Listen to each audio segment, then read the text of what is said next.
Today we are talking about how to connect to your higher self and unlock your power. Now, not only are we going to talk about how to do this, but we're also going to look at the traps and pitfalls that are rampant in the spiritual community, the New Age community, even Eastern religions, things like this, that tell you how to unlock your higher self, but it's actually really bad advice and it's not going to have you make much progress.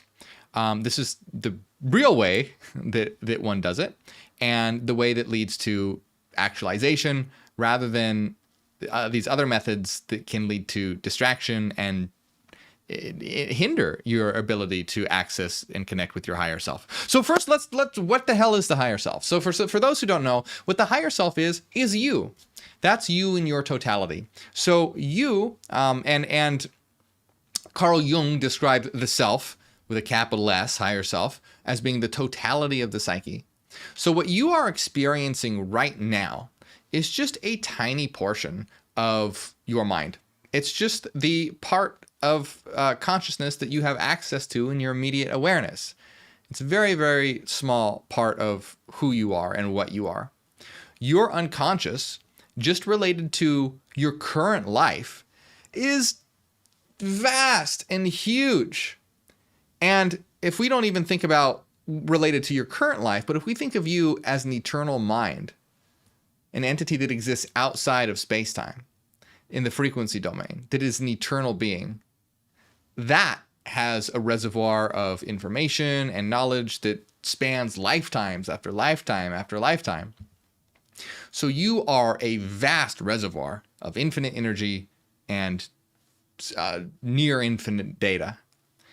And what access, that's what you are. That's your higher self. It's you. It's what you are. So it's important to understand that it's really, one shouldn't say your higher self as if you're something else that has it. It's what you are. You are the higher self that is experiencing reality through the particular ego consciousness that you have right now. Now, the ego is not bad.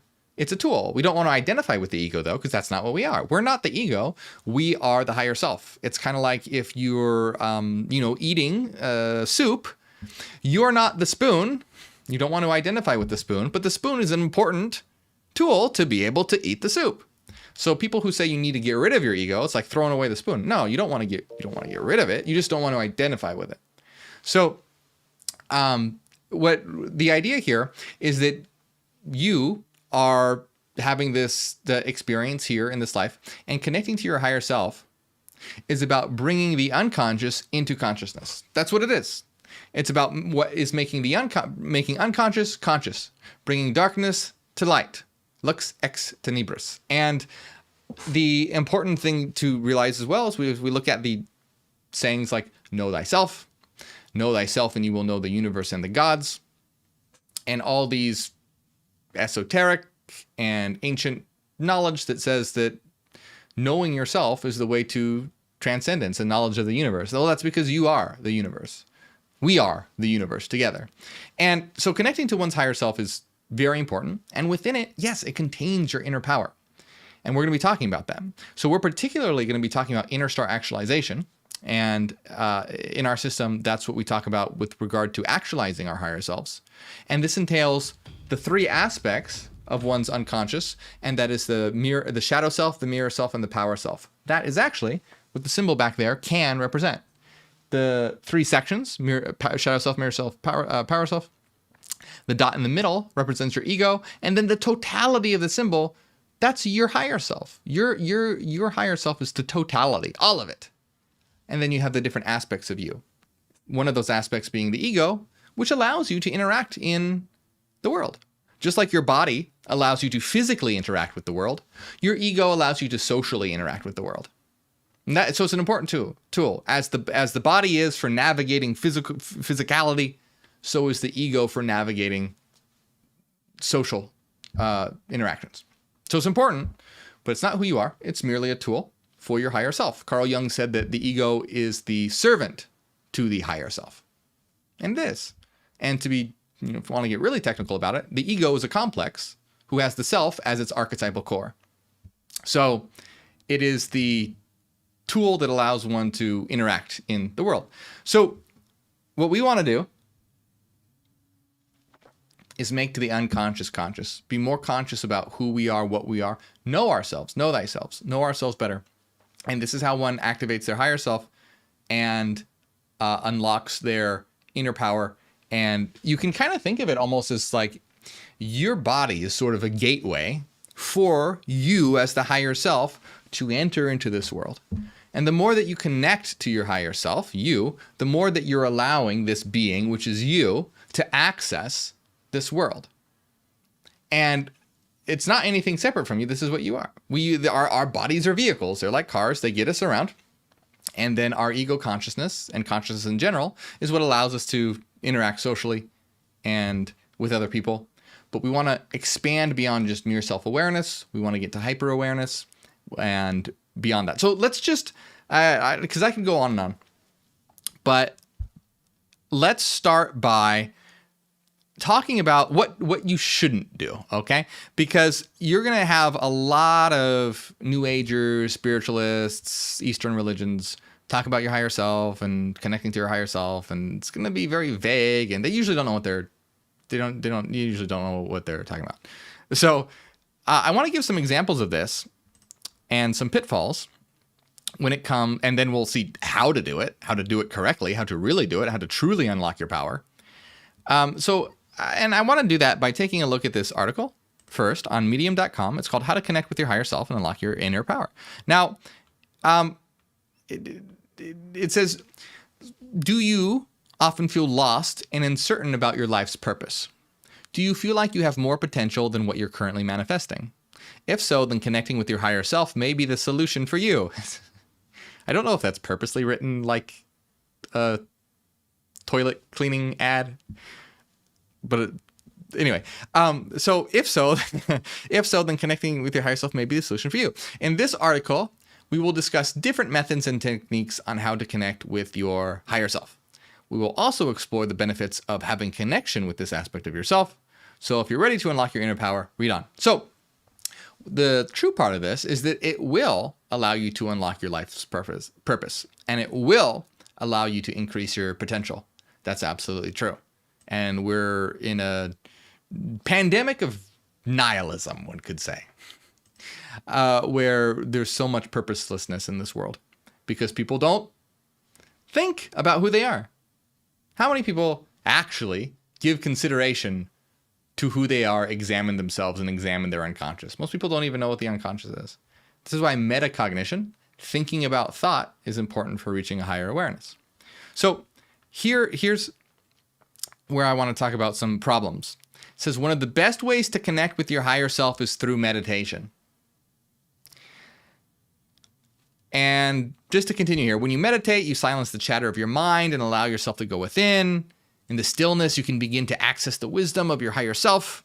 You might not receive answers right away, but if you're patient and consistent, the answers will come. It's important to make meditation a daily habit if you want to maintain a strong connection with the higher self. Blah, blah, blah. Okay, so is meditation a way to do it?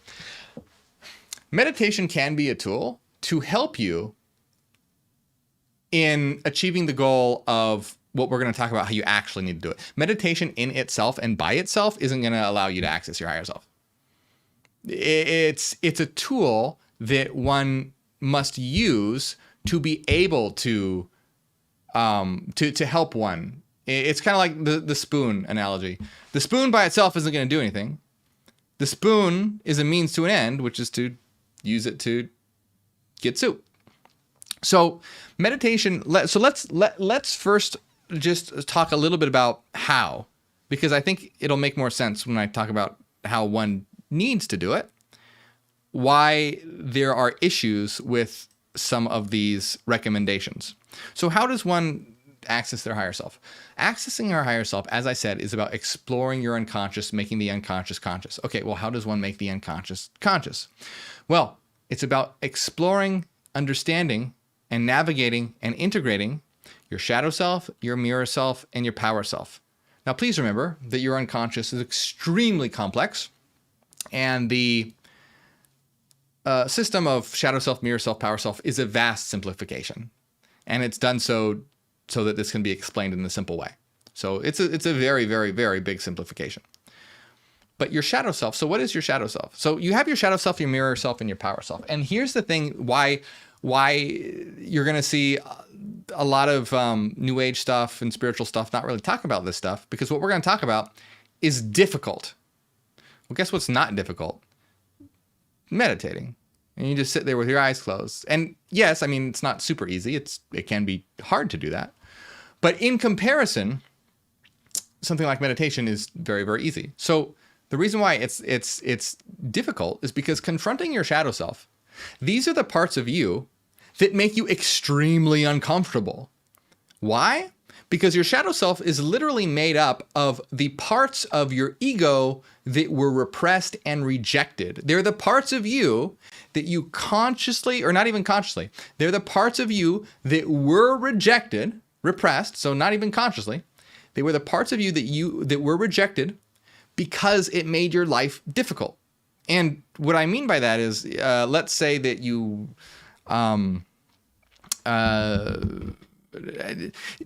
when people, you can know that when people act out of the ordinary, it gets condemned by society.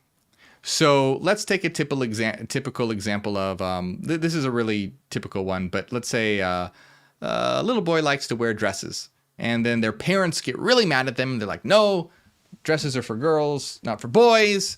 And this happens. So what happens is that, creativity gets relegated to the unconscious mind. Because why? Because it caused pain. It caused psychological pain. It caused discomfort. And so what does the mind do? Well, the mind wants to keep you, it wants to increase your survival and reduce what is causing a threat to you. And the threat of your parents' reprimand, scolding, or your friends making fun of you causes psychological discomfort. And so that aspect of you that is you gets cut off and relegated to your unconscious. And that's your shadow self. It's the reservoir of all the parts of you that society says, nope, that's not right. It's unacceptable. And so because it's unacceptable, it gets relegated to your unconscious. Now it can contain creative things, but it can also contain very dark things as well. Like it can contain anger or hatred. Because if you get real angry and you're naturally really angry, well, that's not acceptable either. And so that part gets relegated to your shadow and your unconscious. So it can contain good aspects of you and bad aspects of you. It doesn't really, the shadow is really neither good nor bad. It's the reservoir of the aspects of you that were rejected because society and external influences deemed them as unacceptable. So because they're unconscious, you don't even know that they're a part of you. And because of how shadow projection works, you might even hate those that do the things that are part of your shadow, because it makes it more psychologically comfortable for you to be able to, if you're actively condemning something that, and a great example of this is, you ever see those, you hear this in the news a lot of let's say a pastor that condemns homosexuals as sinners, and then they find out that that pastor was like cheating on his wife with a man or something. And so you have this projection where it makes the individual feel better about themselves, that they're condemning it because like, no, that I don't have those urges. Look how much I hate it. And a lot of people don't know that they're doing this. So confronting one's shadow and being able to examine it and understand it and integrate it, it's scary because it's literally the parts of you that made your life uncomfortable. And so, but it's important for making the unconscious conscious and being more whole and realizing and understanding what you are. Why? Because if you keep it in the shadow, all the negative aspects will control your life from the background. If you never address the fact that you have that anger will burst through and in very unhealthy ways in your life, could even cause addiction, alcohol problems, or so many different problems, because it's not being addressed and integrated in a healthy way. Also, all the creative elements and the things that could make your life so much better that were positive, you also need to bring that into consciousness as well. So do you see how when you're doing this, you're making your life better, and you're becoming a more full person and a more whole individual. You are actualizing yourself. That's why we call it inner star actualization. And it's hard. It's difficult. it's not easy. Confronting your shadow is a very very difficult task, and a very frightening task. And that's just one of the qualities. Talk about the mirror self as well. Well, what is the mirror self?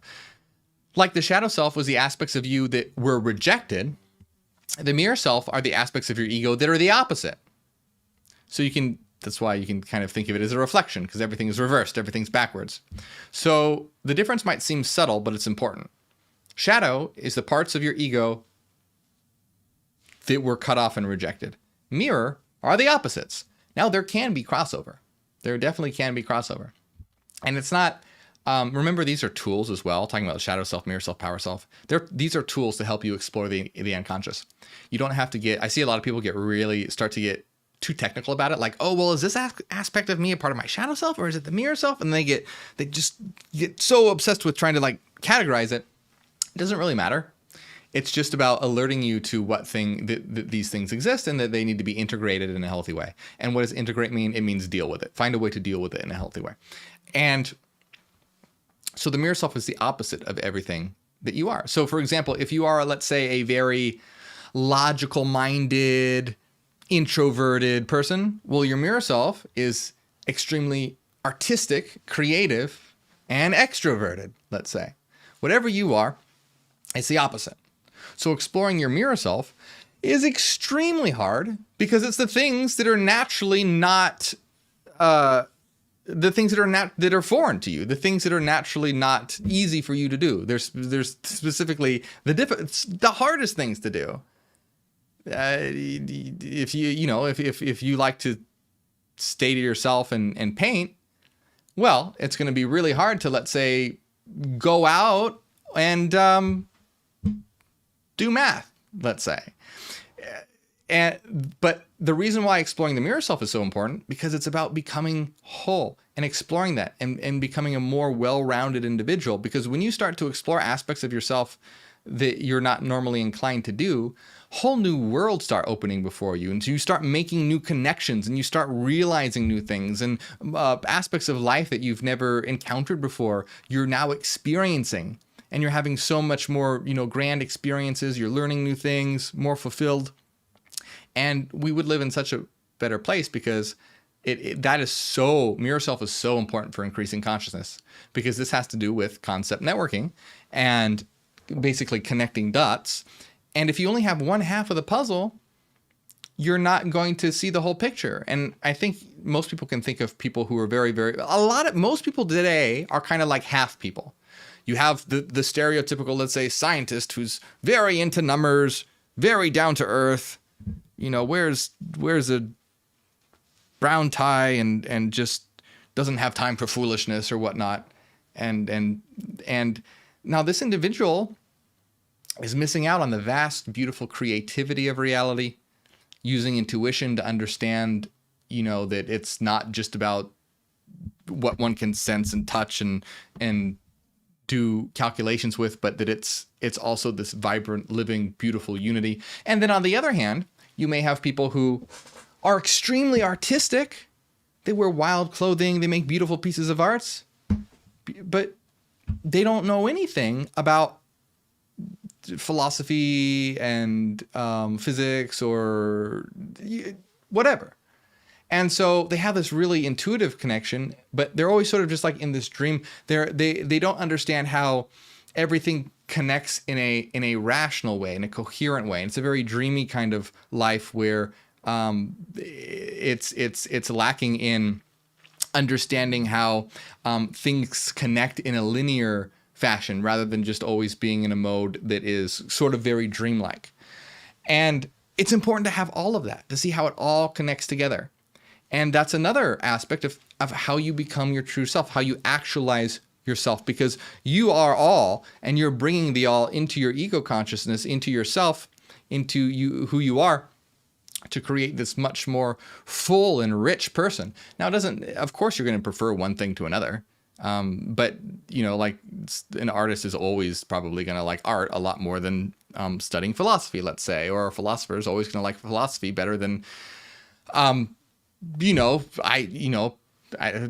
pick something, taking dance lessons or whatever. But I'm not saying everyone has to study philosophy and take dance lessons, but I'm saying everyone should work on exploring their mirror self, exploring those polar. I mean, I wish everyone would at least take a philosophy 101 class. At least everyone should take a philosophy 101 class. I will say that at least, because philosophy teaches you how to think, and individuals don't really know that how to think is a skill that can be acquired. And that sucks, because then people take advantage of you by using fallacies and rhetoric. Anyway, that's a topic for another time. Mirror self is really difficult. It's very difficult. While the shadow self is frightening because it's the parts of you that make you very, very uncomfortable, mirror self is difficult. It's not necessarily that you're scared or that it's like anger that you have to deal with or something, but it's the thing that you're not naturally inclined to do. So it's one of the hardest things to integrate, but it's also one of the most important. Then you have the power self. Now the power self is your internal power, your internal drive. And the problem today is that so many people project their power, give away their power. Instead of activating their own power, they give it to a dictator or a celebrity they admire, or a god in the sky. They worship God. They're giving away their power and worshiping it externalized into some symbolic entity, whether it's God or a political person or whatever. Now, looking within and accessing your power self, the reason why this is difficult, because what that does is it brings with it, when you access your power self, you are gaining, well, your power, your strength, your freedom, to be able to create, to be able to forge your own world, to be able to have your ideas come to life and apply that will and apply, because you're not busy just worshiping someone else or setting someone else up or whatever. No, it's being directed to you, and you're creating yourself and using that power and drive that would be expended on, another figure to yourself. Now, let me say there's nothing wrong with admiring someone at all. There's nothing wrong with admiring someone, learning from someone, respecting someone. That's fine. But when it's to the point where you're giving away your power and you're being controlled by them, you see, that's the difference. When you are doing what that God commands you, and you are doing what that political person commands, rather than examining it yourself and judging whether one should or not do that. Because you've given away your autonomy, you've given up your free will, you've given up your power. Now, taking back your power and actualizing your power self is what allows you to take control of your life in enormously powerful ways. However, the power self is, you can say, dangerous for a number of reasons. I don't have time to get into all the different reasons right now, but as you can imagine, that an unchecked power self can be dangerous. Like not like physically dangerous, but dangerous in a way where someone becomes very, very obsessed with themselves and power mad, and that's how things like dictators can rise, because they access their power self. They have focused all their energy on themselves, but they've done it now where they're using it in a very negative way. That's why the power self, it's important that you need to integrate the other selves, the shadow self and the mirror self, before you start really doing that power self, or else you can have those problems. Well, you don't do them like step by step in an order, but you want to at least be working on them as well, or at least being aware of why you need to be aware of the difficulties of the power self.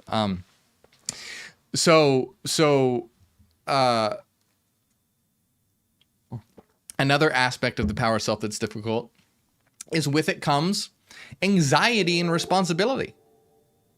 Because when you are now talking about, you're no longer worshiping a god or doing everything a political leader says or whatever, well, now it's all on you. Your choices are no longer what the Bible says or what God says or what some scripture says or what the political leader says. It's up to you. The weight of moral responsibility is on you. The weight of freedom is on you. And that's anxiety inducing. Having that moral responsibility, or just responsibility in general, produces anxiety. Is this the right thing to do? I don't know. And by right, I'm not really, let's not get into ethics or anything like that. But I think you get the idea of what I'm saying. Am I making the correct decision that would be more best for my life or not? What do I do? I don't know. It can be anxiety inducing because now that freedom is on you. And most people don't want freedom. People say, we want freedom. Most people don't want freedom. Most people want a God to tell them what to do. They want a political leader to tell them what to do. Most people last thing they want is freedom, because with freedom comes anxiety and responsibility. People don't want anxiety and responsibility. They want to give that away to someone else. So as you can see, power self comes with a lot of difficulties as well. So you see, connecting and actualizing your higher self is about becoming a whole, powerful, fully expressed, evolving individual that's making the unconscious conscious. You are allowing you as the higher self to come into consciousness and come into being. It's like stepping through a gateway, from a portal. It's not, some people kind of have this idea of like, oh, well, the higher self is kind of like my guardian angel and I'm going to ask it what to do because I'm not really sure. No, that's not what it is. It's you, and you want to express and grow. Like, that's the whole point. That's why we're here. Partly why we're also here to enjoy life. But a big part of why we're here is to actualize, grow through this process. And guess this is hard. It's hard. Shadow self is scary. Mirror self is difficult. Power self is, it can be anxiety inducing. People don't like difficult. People like easy. So this is why we want to talk about things like, someone saying, oh, well, meditation is how you access your higher self. Meditation can be used a tool for making the unconscious conscious. So you can use, let's say, meditation as a way to integrate these structures, whether it's the shadow self, the mirror self, or the power self, or whatever. So for example, you can use, let's say, meditation, and if you are having a, let's say, visual experience, you can then examine that visual experience and be like, okay, why am I having this visual experience? What part of my unconscious does this represent? It's like dream interpretation would be similar. You have a dream. Well, frightening, evil, shadowy creatures often represent your shadow in dreams because your dream communicates symbolically. So when you have dreams, you can wake up and then reflect and think, oh, that's interesting. Why was I having a dream about this particular thing? Why was, let's say, my father trying to kill me or something like that? And I'm just pulling out examples. And perhaps this means that there is an aspect of you that has attributes related to your father that you don't like, but are actually a part of you and haven't acknowledged and haven't dealt with. That could be what that means. I'm not saying for sure that's what it means. It's going to be different for everyone, but that could be what it means. But do you see how just the dream itself doesn't help? It's afterwards, the metacognition, the thinking about thought, that does it. It's not the spoon. It's the spoon needs to fulfill the purpose of getting the soup. It's not just the dream and like, oh, well, I had a dream. No, you examine it later. So same thing with meditation. Just kind of sitting there and like, wow. It's a tool to give you content to examine. And same thing with, let's say, psychedelic experiences. Who said that psychedelic experiences were something like, it's like a microscope to the brain, to the mind, as a telescope is to the stars, something like that. Or psychedelics to the mind is like a telescope to the stars, something like that. I think it was Terence McKenna that said that. I'm not sure. Remember, don't do anything dangerous or illegal, and never feel pressured to do psychedelics. They're not necessary, but they can be a very powerful tool. Again, dangerous, can be. I don't want to get into all that, but I'm just going to talk about it now. They can be a powerful tool, but you don't want to just do them and go, wow, that's trippy, man. Just popping a pill or sitting with your eyes closed isn't going to connect you to your higher self. It's about using them as tools. Then they can be powerful tools. But this is the thing though, what's easier? What do most people want to do? Do they want to do the hard shadow, mirror self, and power self? Do they want to do all that hard work? No, they just want to close their eyes or pop a pill. That sounds way easier. And they can be like, oh yeah, I'm so actualized now. I saw all the fractals. Then that's cool, but you're not doing the actual integration, the actual work. And so you're going to see a lot of, in spiritual, new age, whatever communities, a lot of emphasis on easy things. Like, don't just meditate, or just do positive affirmations and your life will be better. And there's nothing wrong with meditation and positive affirmations. Those are good and important. But there's so much more as well that needs to be done. And these more simple things are helpful, but it can be a hindrance if you think that that's all you need to do. So, it's kind of like saying, well, I'm just going to write on sticky notes around my wall that I'm a powerful and a divine being. And that's fine. That's actually would be a cool thing to do, to remind yourself of that. But if that's all you do, it's not going to actually actualize and give you a connection to your higher self. But you see, that still would be a cool thing to do, to remind you of that. But you would want to use it in union, in addition to all the hard work. So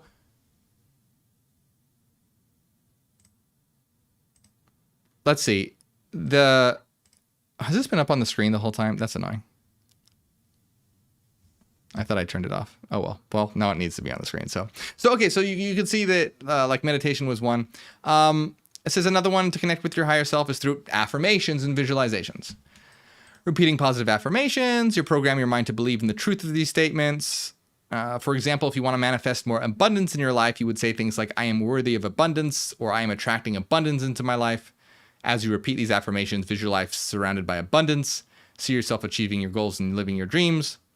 The more you can believe in these statements and accompanying visuals, the more you will begin to see evidence of them in your life. Okay, well, first of all, this has nothing to do with accessing actualizing your higher self. This is about attracting abundance into your life. It's not about connecting to your higher self. I'm trying to see if there's any more. Talking about priorities, influence your life experience.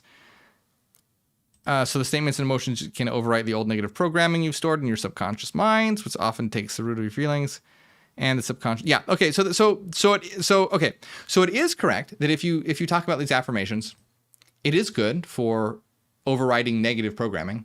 Like if you feel bad about yourself all the time, yeah, having notes to yourself that like, I am worthy and I am a powerful person. That's great. And that's good. And that's fantastic because it does get embedded into your unconscious and it does help. But you need to do a lot more than that as well. You can't just say, I am worthy of abundance or I'm attracting abundance in my life and visualize you being surrounded by abundance. And then if you just see yourself achieving your goals and living your dreams, that it's just going to happen. No. It can help. Absolutely it can. But you also, this is more about achieving goals and dreams, not really connecting to one's higher self. If you want to achieve your goals and dreams, yes, do affirmations, do visualizations. But what else you have to do? You have to work for fucking hard. You have to put the hours in. You have to put the nose to the grindstone in addition to the affirmations. And that's the problem that things like the law of attraction don't really mention. It's just like, oh, well, if you just visualize it or you just manifest it. You have to manifest it by actually doing it. Now, these affirmations and whatnot are good and helpful, and I'm not shitting on them, but there's more to it than that. And the reason why it's just annoying is because a lot of spiritual New Age communities only talk about the easy things. All you got to do is meditate, positive affirmations, visualizations, and you're going to attract so much abundance in your life. No. Only if you do all the other stuff as well. Those things on their own aren't going to do it. But coupled with other things, yeah. So these techniques and whatnot, they're not bad. But only doing them is missing the point completely because it's like having all the spoons and the forks and the knives, but no food to eat. The spoons and the knives and the forks, yeah, they're super important. But you can't just be like, I'm going to visualize eating the food. You actually have to have the food. The metaphor is kind of getting carried away there. I think you get it. You should get it. But positive affirmations are important. So I just want to make it clear that I'm not knocking that. A lot of people, that helps a lot to be able to remind yourself that you are, powerful and capable and strong, but then actually follow through on it, not just think about it. So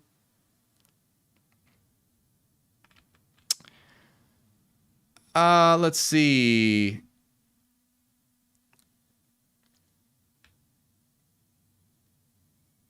The higher self can be linked with many words. Some call it the subconscious, others refer to as intuition or spirit or higher guidance or even the source. It's a voice inside your head that tells you to do something even though you don't know why. It's the gut feeling or hunch you get about the person or situation. The higher self is what I explained earlier. It's the totality of what you are, which includes intuition, and which can include intuitive nudges to certain directions. But it's not like some guardian angel that you pray to or ask for to guide your life. Because remember, that's the opposite. You don't want to give your power away. You don't want to be like, oh no, I don't know what decision to make.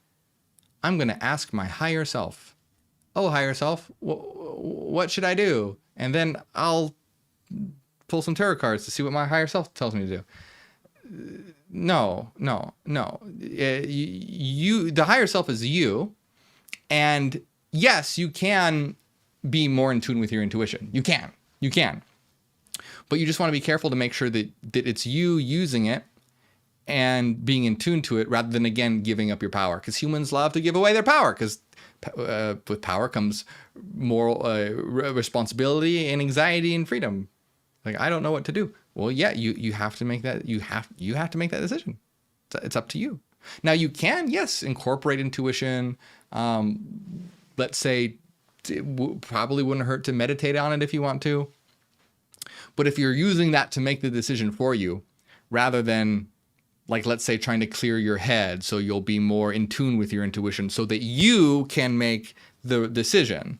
See, that's when it's helpful, not when it's like, oh, well, you see this a lot in New Age spiritual. I'm going to ask my higher self, or I'm going to ask the universe, or the universe will provide for me. You're just replacing, like, higher self with guardian angel and the universe with God. Instead of like, I'm going to pray to God, God will provide. It's, oh, the universe will manifest it for me. So it's really the same kind of religious themes that are just swapping words around. So one has to be careful. You can also connect yourself to your higher self by using a method called automatic writing. So this is where you allow your hand to move freely across the paper or your keyboard without thinking too much about what you're writing. So you're just kind of like either using a piece of paper and a pen, or you're typing on the keyboard. You're just kind of, it's like flow of consciousness. You're just writing you're not thinking about what you're writing. You're just whatever writing comes to your mind. I was walking along the lawn and I saw a dragon who turned into a donut. That it would probably be hopefully a little more interesting than that. But you're just writing down whatever comes to mind. Flow of consciousness. But it says these messages can be about anything from your life purpose to what you need to work on in this lifetime. So there are many ways to connect with your higher self, but the most important thing is to be open to receiving guidance and wisdom from this part of yourself. By doing this, you can begin to unlock your inner power and create the life you desire. Remember, your higher self knows what is best for you, so trust in the guidance you receive. So you see, that's not a good, it's just too much like that religious mentality of, oh, well, trust in God. God knows what's best. Even if you just replace the word with trust in your higher self, because your higher self knows what's best for you. It's what you are. And yes, it's unconscious, but the whole point is to bring it into consciousness. And so if you're doing something like automatic writing, flow of consciousness writing, can that be helpful? Yes. But not in the way that it's like, oh, I did this and it told me that I should go on a date with Jeremy next week. Or I don't know. It's not going to send you direct messages about your life purpose or whatever.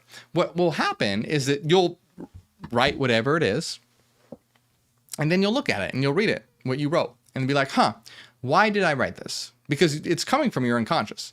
So what you wrote is from your unconscious. Well, now you want to examine it. You want to examine, why did I write this particular thing? Did it happen to, did it suddenly seem like a really angry and violent thing? It's like, oh, maybe there's something within me that I don't know that's there, that's part of my shadow that has to do with anger. Or, who knows? Maybe if it's a sexual thing, oh, maybe I have some repressed sexual desires that I don't know about. Or maybe it's, so it's like you're gathering clues and then you play detective. You're not just asking for guidance and direction. That's the religious mentality. And you're giving away your power by doing that. The whole point is to unlock your inner power. And you're unlocking your inner power by making the unconscious conscious, not asking for guidance. It's you. You are bringing it into power. You are bringing it into your awareness, and you are becoming a more whole, more fulfilled, more capable, and more powerful person because of that. And so,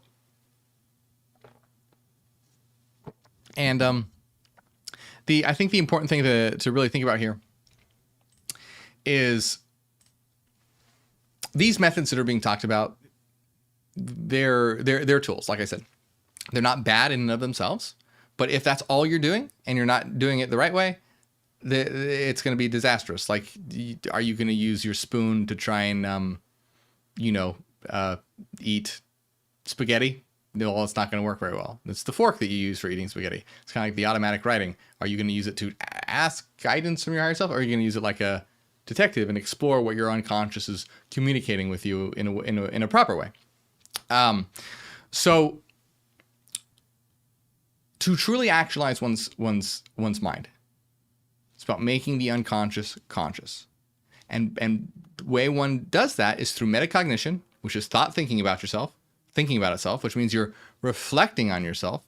It's all like playing detective. That's what it's discovering. Okay, what is my shadow self? What are the parts that I don't know about? What am I projecting onto anything? Blah, blah, blah. Mirror self, same thing. Power self, understanding how, and there's ways to access your power self that we didn't talk about here by tapping into archetypes.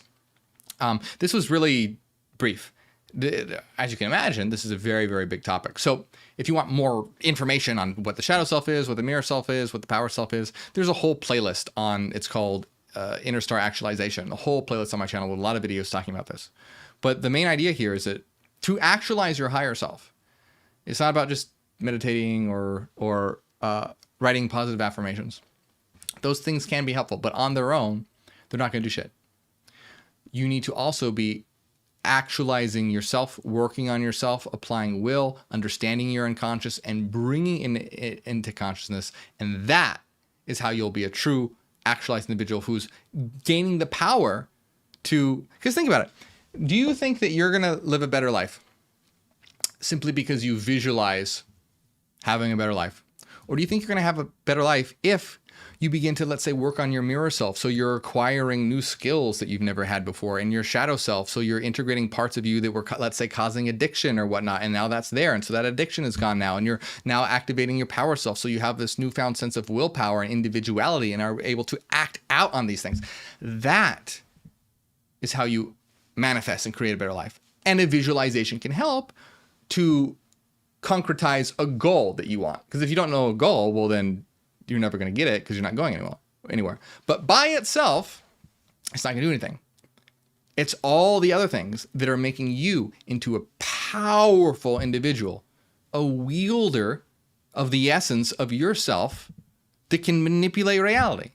And it's not about making things levitate or fly around. So understanding what you are and literally, you are literally increasing your consciousness. When you do this, you are literally becoming more conscious than the average person, because the average person doesn't do this. And you're literally making your unconscious conscious. You're increasing your conscious field. You're increasing your unconscious awareness. You're increasing what you have access to. You're increasing all these things. And that is how you become a powerful, capable individual. So like I said, I have a whole bunch of videos on a playlist called Inner Star Actualization. Check it out. Please like and subscribe. Do that if you enjoy my work. And if you ever learned something or felt like you got something from my videos, consider supporting on Patreon. Helps out a lot. We do weekly secret live streams. We're having one right after this where we're talking about, is the Earth conscious? You get access to our Discord server, the Citadel, and it's a great way to help. I want to give a big shout out to everyone who does support my work, especially Philanthropist. Thank you so much for being extremely supportive. Zach, Renaissance Fairy, Cassidy, Michael, Angela, Maria, Top of the World, Ethan, DB, Joel, and everyone else. The link right over here will pop up. Also, hitting join on YouTube right below this video, that helps as well. Thank you very much, my friends.